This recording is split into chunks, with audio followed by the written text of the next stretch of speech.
Okay, so this week we're covering slavery in the antebellum period in the U.S.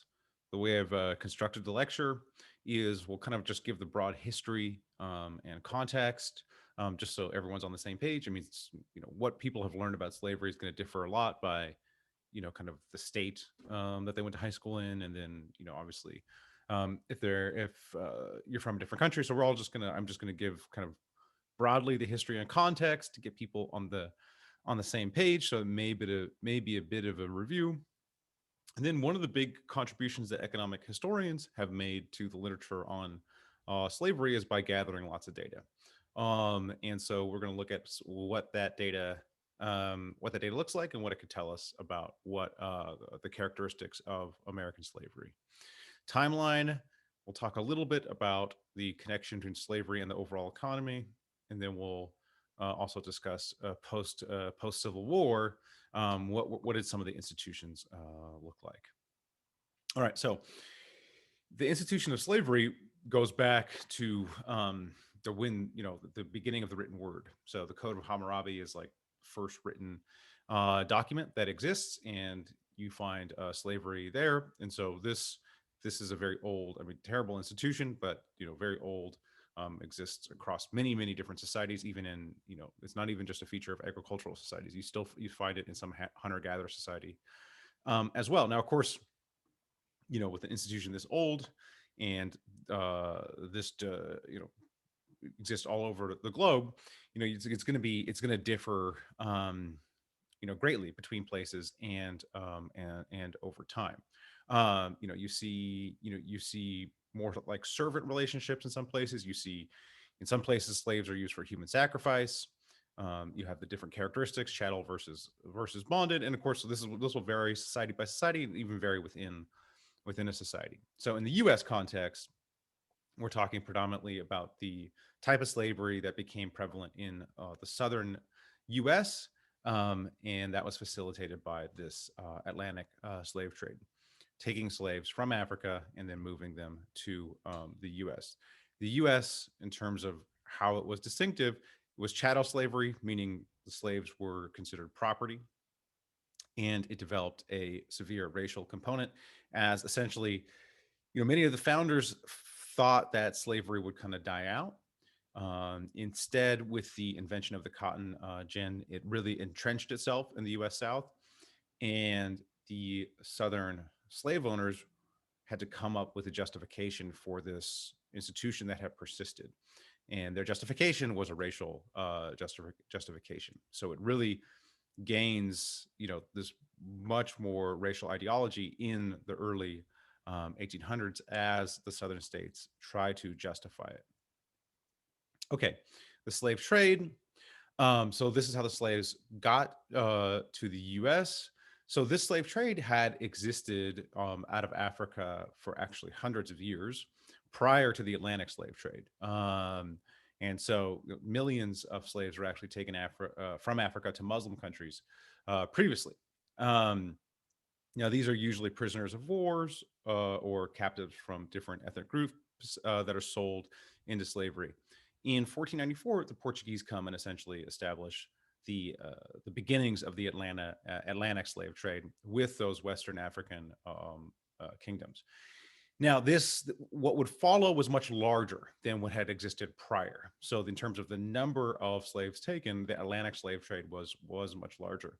There's a very interesting paper very famous paper by Nathan Nunn, trying to understand what was the impact of the slave trade on the later development of Africa. So I'm going to delve into that briefly. So here you can see basically how Africans became enslaved.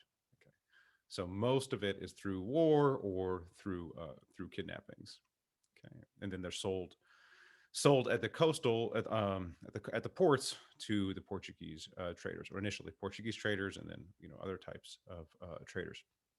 Now, the Nathan Nunn paper essentially shows that this had a very detrimental impact on later growth, later development in Africa.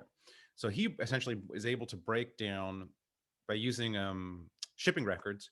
He's able to break down where the slaves came from, and basically what he finds is present day African countries that were not involved in the slave trade, that essentially were were removed or very limited involvement in the slave trades, had very robust growth in the back half of the 20th century, whereas these countries where they're in places where many slaves were taken, had much essentially stagnant growth in the back half of the 20th century. So you have this long run effect where it's very detrimental to later growth. I mean, his hypothesis is that essentially the slave trading, it's a little bit like like the oil curse or something, where these kingdoms, these civilizations reorient their economies around exporting slaves. That kind of undermines other types of economic activity, and then also undermines kind of trust in these areas. If you're interested, you can look at that Nunn paper. Now, what's even more devastating is these high slave export countries were your most developed um, civilizations in Africa. So essentially, there's a reversal. Certainly the most developed areas in Africa were the areas that participated in the slave trade, because essentially those are where the ports are. And so when the Portuguese come, that's where they go. So, and then essentially they become much less developed. They stagnate. Well, these are the places over here that we see development in the 20th century. So it's almost even worse than this, because essentially these are places that were the wealthiest in Africa, pre-Atlantic slave trade.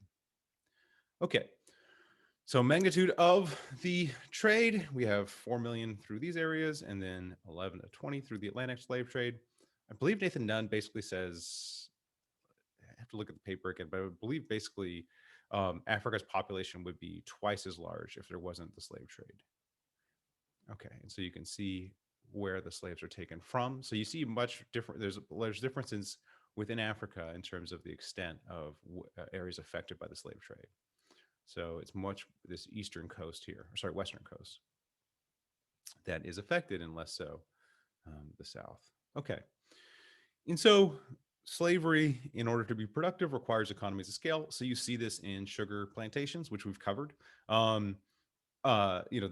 This is where it becomes profitable for the colonists to use slavery, and so they use it in, like, your plantation style agriculture that exists primarily in the Caribbean, Brazil, and then in the U.S. South. Okay, so that's a primer. All right, that's basically the context of how the slaves got to the U.S. So you have this Atlantic slave trade, and then I'm just highlighting the Nunn paper because I think it is interesting to think about kind of although in the present, like 8 of the 10 fastest growing countries are African countries. But certainly in the 20th century, there's a lot of economic stagnation in Africa post colonialism. And what Nunn is pointing to is some of that is the legacy, not all of it, but some of it is the legacy of the slave trade. Okay, let's move on to the data.